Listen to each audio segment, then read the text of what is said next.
Makapunta nga kay Amiga.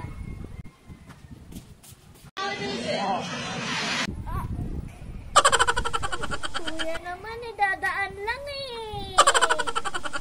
Uwi na ako. Paano pa ako makakapunta nito kay Amiga? Ay, may buko. Kuya, pasensya na sa itsura ko kasi kanina may dumaan ako sa may nagko-construction. Nabuhusan ako. Makabili na ako, kuya, buko para lumamig naman yung ulo ko. Pabila ako, kuya, isa. Ah! Kuya! Alam ko namang ano yung mukha ko, pero sabi ko iinumin para lumamig yung ulo ko. Hindi papaligo. Baka may shampoo. Ay, may shampoo pa, kuya.